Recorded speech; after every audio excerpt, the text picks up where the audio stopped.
오늘 뭐 동료 의원들 뭐 지적도 있었는데 지난 1년 동안 그 사조위의 어떤 전문성에 대한 그 유족들의 우려가 많았습니다. 알고 계시죠? 네, 알고 있습니다. 사실 이거 구성할 때 어떻게 구성합니까? 뭐 절차 이런 거 어떻게 구성해요? 조사단 구성을 말씀하시는 예, 조사단 구성할 때. 예, 그 사고가 발생했을 당시에 조사단 전체가 우리 사조위원회 조사단 전체가 제가 기억하기로는 9명 정도입니다. 그래서 이 큰 사고가 생기면 따로 구성할 게 없어요. 전원이 다 투입이 됩니다. 기존에 다 구성이 되어 있습니까? 그 9명은 상근 조사단입니다. 항상 출근을 해서 사고 조사만 전담하는 인원이. 그럼 조사단장을 모실 때 헬기 조종 경험만 있고 사고 조사 경험이 전혀 없는 분을 이렇게 선정하셨는데 이유가 있습니까? 예, 물론 저는 이제 사고가 생기고 그 이후에 민간인 위원장을 맡아달라고 해서 이후에 투입된 위원장이긴 합니다. 그래서 사고조사단을 구성할 때는 제가 관여하지는 않았고요. 그러나 일반적으로 그 전에도 제가 사고조사위원을 했던 적이 있어서 보면 어떤 사고가 생겼을 때 그 사고를 담당하기에 가장 적절하다고 판단되는 사람을 사조위 내부에서 논의해서 정하게 됩니다. 예. 그런데 이번 사고조사단장이 어떻게 인선되었는지에 대해서는 제가 위원장이 되기 전에 인선이 되었기 때문에 말씀드리기가 좀 어렵겠습니다. 죄송합니다. 제가 봤을 때는 이런 사고가 일어나면 뭐 기존 이렇게 고정적인 조사단도 있겠지만 그 사고에 맞는 조사단원이 투입돼야지 제대로 된 사고 조사를 할 수 있지 않겠습니까? 네, 그래서 동의하십니까? 이제 맞는 예. 말씀. 그래서 여기 보면은 그 헬기 정비했던 분이 지금 사고조사위원회에 들어가 있거든요. 이분이 왜 투입됐는지 저는 솔직히 이해가 안 갑니다. 저희가 사고조사위원 말씀드려도 되겠습니까? 예, 사고조사위원회 총 9명이어서 아시는 것처럼 비행기 여객기 하나에는 부품이 수십만 개가 들어갑니다. 네. 그래서 모든 분야의 전문가들을 우리나라는 이런 대형 사고가 지금 약 23년 만에 생겼기 때문에 상시로 수십 명 NTSB처럼 수백 명의 조사단을 확보하고 있을 형편이 되지를 못했습니다. 이런 사고가 생길 것을 네. 제가 미리 예측하지 못해서 예, 그러다 예. 보니 인원이 제한돼 있었다는 네, 말씀을 네. 드립니다. 아니 그렇다 손치더라도 제가 봤을 때는 시스템에 문제가 있다는 것이요. 거기 사고에 맞는 조사단이 필요한 것이고요. 지금 그 사고 조사단이 현역으로 일하시는 분, 예를 들면 보잉 737 그 800을 운항하거나 정비했던 사람이 한 명이라도 포함돼 있습니까? 지금 737 조종사 출신이 한 명이 있는 걸로 제가 지금 기억하고 아니, 출신이 있습니다. 있고 실제적으로 현역에 일하는 사람은 없습니다. 현역에 일하는 사람이 사고조사단에 들어올 수는 아니 그러니까 제 없습니다. 이야기는 네. 조사단에 일상적으로 있으라는 것이 아니라 이런 사고가 일어나면은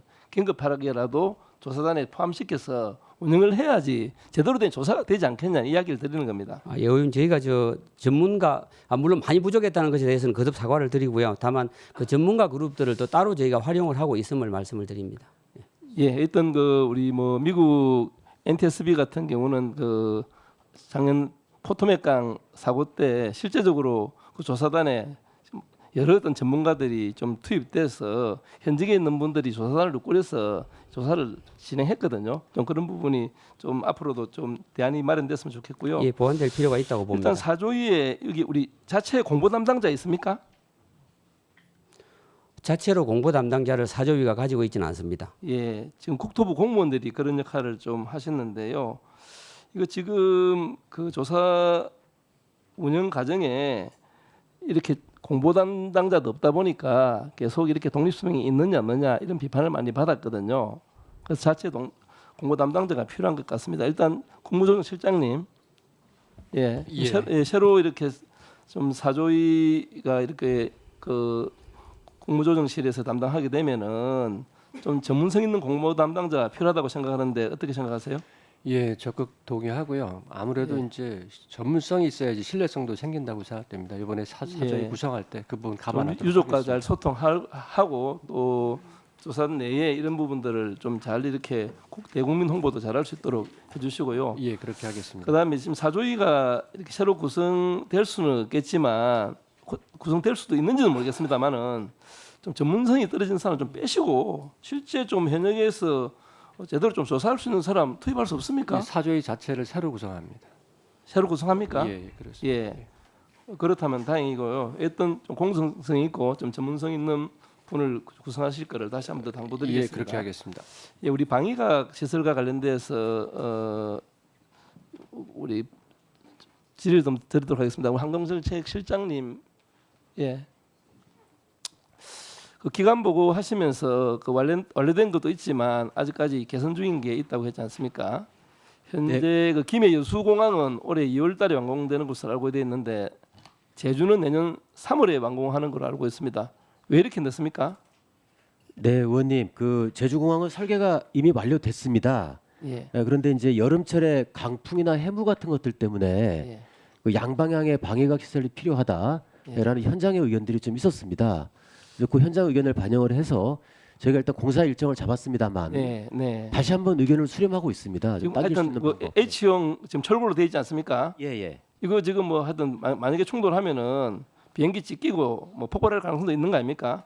그렇습니다. 예, 그래서 지금 그 현직에서 일하는 조종사님들 이야기를 좀 들어보니까 착륙할 때 그 로컬라이즈 ILS 접근 절차 말고도 GPS에 기반한 RMP 접근 절차로 착륙이 가능하고 ILS와 착륙 원리가 비슷한 VR 접근 방식도 있다고 들었는데 조금 이렇게 착륙에 어려움이 있더라도 이렇게 좀 그 우선 이렇게 좀 개선을 하는 게 맞지 않습니까?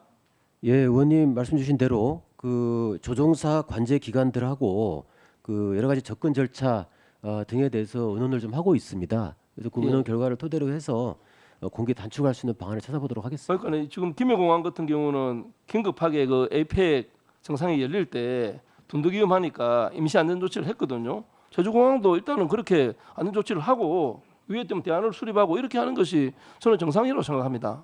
어떻게 생각하세요? 네, 의원님 그 반복해서 말씀드리지만 현재 그 의원님 말씀하셨던 것처럼 여러 의견들을 듣고 있고 저희가 조기에 좀 할 수 있는 방법을 찾아보겠습니다. 또 추가적인 방안도 강구해 보겠습니다. 네, 알겠습니다. 예.